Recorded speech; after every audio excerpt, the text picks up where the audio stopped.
जिसमें चर का घात क्या हो, पूर्ण संख्या का रूप का हो ना। चर मतलब ABCD का अक्षर। जैसे आप देखिए, क्या ये बहुपद है? है, क्योंकि यहाँ पे x का पावर कितना है, 2 है, और इसका पूर्ण संख्या का रूप का है। पूर्ण संख्या का मतलब आप लोग को पता होगा कि 0, 1, 2, 3 0 से स्टार्ट होने वाली जो प्राकृत संख्या होती है, कोई प्राकृत संख्या में शून्य को शामिल कर देते हैं तो पूर्ण संख्या बन जाता है।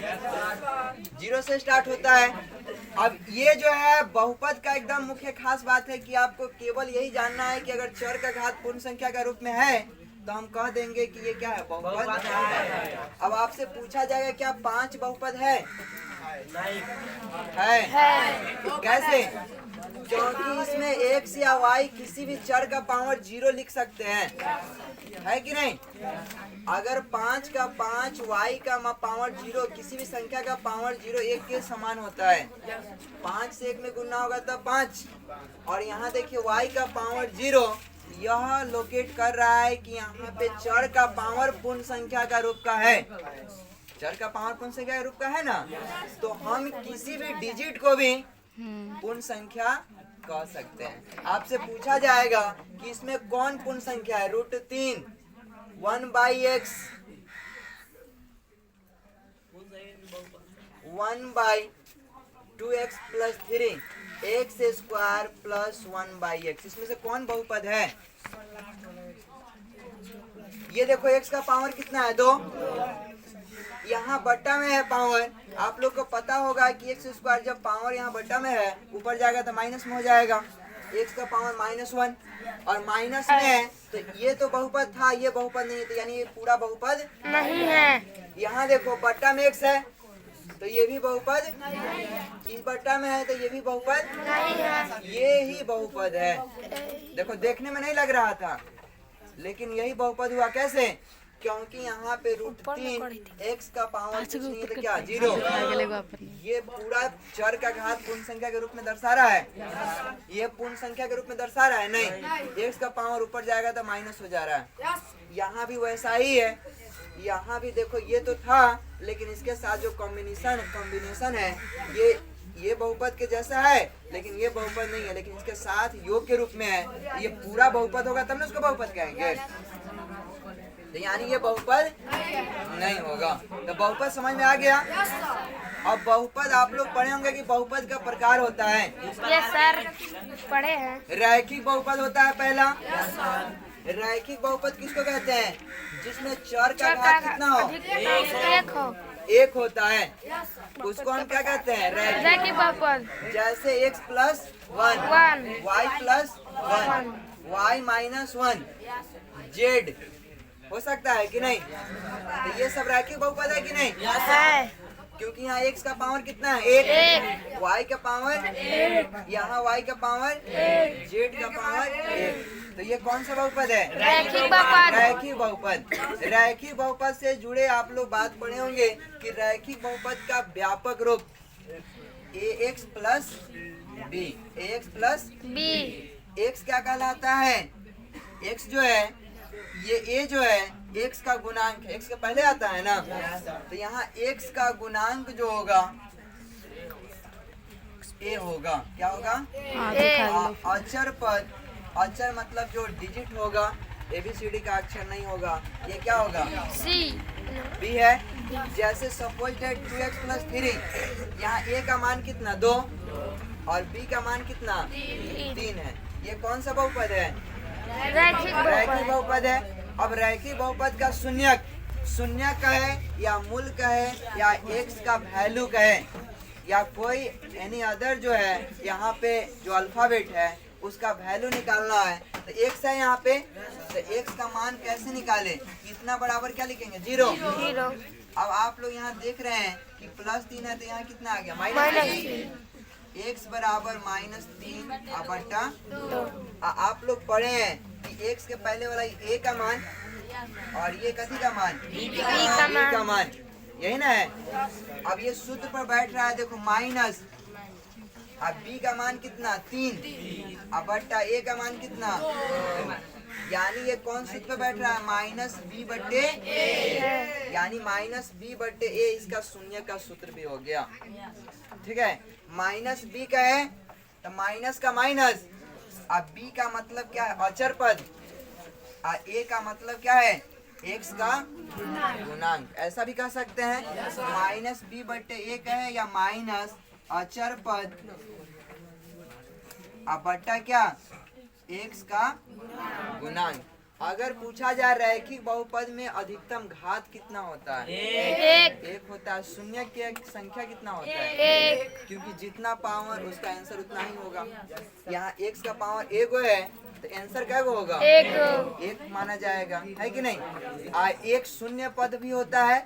शून्य बहुपद किसको कहेंगे? जैसे आप लोग को बताया गया है 5, इसमें ABCD का अक्षर है ही नहीं, लेकिन ये कौन सा बहुपद है? शून्य बहुपद, जिसमें ABCD के जो अक्षर है चर का वो अगर नहीं होगा तो उसको शून्य बहुपद कहेंगे। इसको रैखिक बहुपद कहेंगे।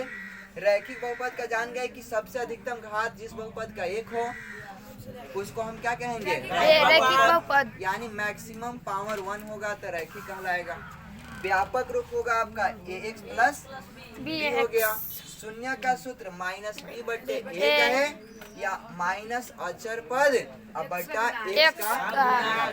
ये हम जान गए क्या? रैखिक बहुपद के बारे में जानेंगे। इसके बाद हम लोग जानेंगे क्या? द्विघात बहुपद। तो द्विघात बहुपद क्या होता है? जिस बहुपद में चर का अधिकतम घात 2 हो तो द्विघात बहुपद।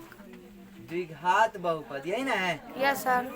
तो इसमें अधिकतम जो घात होता है 2 होता है। कितना होता है? 2। कथी का घात होता है? चर का कि अचर का? चर का। चर का।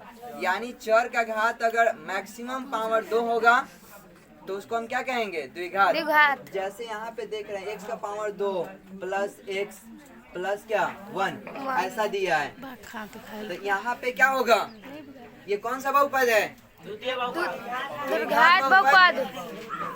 अब इसका व्यापक रूप आपसे पूछा जाए और एग्जाम में बार बार ये चीजें पूछा गया है। व्यापक रूप रैखिक है तो 2 पद होगा, द्विघात है तो 3 गो उसमें पद होगा। X square plus bx plus c। bx plus c। ए को क्या बोलेंगे? एक्स स्क्वायर का गुणांक। अब बी को क्या बोलेंगे? अचर पद।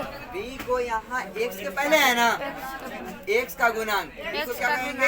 एक्स का गुणांक। एक्स का गुणांक। और सी को क्या कहेंगे? यहाँ अचर पद। सी को क्या कहेंगे? अचर पद। तो ए को कहेंगे एक्स स्क्वायर का गुणांक। बी जो है एक्स के पहले है एक्स का गुणांक और सी आपका अचर पद। अचर पद कहलाएगा। सी अचर पद ना कहलाएगा। अब ये व्यापक रूप हो गया। अधिकतम घात कितना? 2। शून्यकों की संख्या अगर बताया जाए, क्योंकि शून्य की संख्या यानी इसका आंसर तो जय गो पावर तय गो आंसर। Yes sir. तो पावर 2 गो है तो आंसर इसका क्या गो? 2 गो होगा। अब यहाँ पे हम देख रहे हैं कि इससे रिलेटेड कुछ सूत्र होता है। आप लोग देखे होंगे शून्य का एक सूत्र होता है जो श्रीधराचार्य सूत्र कहलाता है। क्या होता है? शून्य का सूत्र क्या होता है आप लोग को पता है? Minus B plus minus root under D by 2a। अब यहाँ डी का क्या कहते हैं आप लोग को पता होगा? डी को क्या कहते हैं? विवेचक या विवेक्तर की विवेक्तर कहलाता है। विवेक्तरे कहलाता है ना। विवेचक या ये क्या चीज का जांच करता है? जैसे आदमी का टेस्ट होता है, कहता है ना कि कौन बीमारी है तो एक्सरा कराया जाता है, उससे रिलेटेड हड्डी का जांच की टूटल है कि नहीं। उसी प्रकार ये बहुपद का आंसर पॉसिबल है या नहीं ये जांच करता है।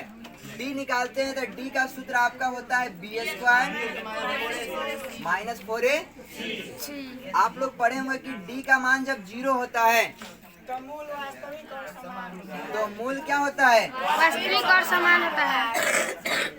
वास्तविक और समान होता है। समान मतलब बराबर। एक्स का मान अगर 2 आया तो दूसर का भी x का मान 2 ही आएगा। 2 ही आएगा। समझ रहा है ना? आपसे ऐसा क्वेश्चन इस पर आता है कि इसमें किसके मान के किस मान के लिए द्विघात समीकरण के मूल जो है वास्तविक और समान है। तो k का मान d का मान जब 0 आएगा तब मूल वास्तविक और समान होंगे। कभी कभी ऐसा आपको आ जाएगा कि मूल वास्तविक और समान है तो कौन सा ऑप्शन सही है। तो यही बात, इतना बराबर क्या 0, तो b स्क्वायर माइनस 4ac बराबर 0। और वहाँ ऑप्शन में ऐसा नहीं रहता है तो माइनस 4ac है तो उधर जाएगा तो प्लस। ऑप्शन आपको यही रहेगा। ऐसा थोड़ा घुमा देता है, बात सेम ही है ना। इसको इधर बुला लीजिए तो वही चीजें हो जाएगा। तो d का मान जब 0 होगा तो मूल वास्तविक और समान होगा, यानी उसका आंसर तो होगा, उस द्विघात को बनाया जा सकता है और वो द्विघात का आंसर जो आएगा दोनों क्या होगा, समान। उसी प्रकार अगर d का मान बड़ा हो 0 से तो मूल वास्तविक और तो मूल जो होता है वास्तविक, यानी पॉसिबल है इसका मान निकालना, लेकिन असमान होगा, यानी जो है डिफरेंट मान आएगा। x का मान 2 आ गया तो दूसरा का कितना 3 आ जाए, 5 आ जाए, या एनी अदर जो है डिजिट हो सकता है। तो ये d का मान कब होगा, जब 0 से बड़ा होगा तो मूल वास्तविक और असमान। उसी प्रकार d आपका क्या हो जाए, छोटा हो जाए, यानी छोटा कहने का मतलब माइनस में आ जाए। छोटा कहने का मतलब माइनस में आ जाए। अगर माइनस में आ जाए, अगर ये d का मान 0 से बड़का कहने का मतलब बट्टा में आए चाहे कुछ में आए, भिन्न में भी हो सकता है, यानी प्लस में आना चाहिए, तब मूल वास्तविक और असमान होगा। और d का मान यानी कहने का मतलब माइनस में आ जाए किसी भी रूप में, तो मूल अवास्तविक होगा। वे द्विघात समीकरण को बनाया ना जा सकता है, वो द्विघात समीकरण पॉसिबल नहीं है, यानी क्या होगा, मूल अवास्तविक होगा। क्या होगा, मूल अवास्तविक होगा। अवास्तविक होगा, यानी इसको बना ही नहीं सकते हैं। तो ये आपका द्विघात समीकरण से रिलेटेड हो गया। अब द्विघात समीकरण से रिलेटेड और भी कुछ बात है। द्विघात समीकरण में क्या होता है, मूलों का योगफल और मूलों का कहता है उसके गुणांकों के बीच संबंध बताइए।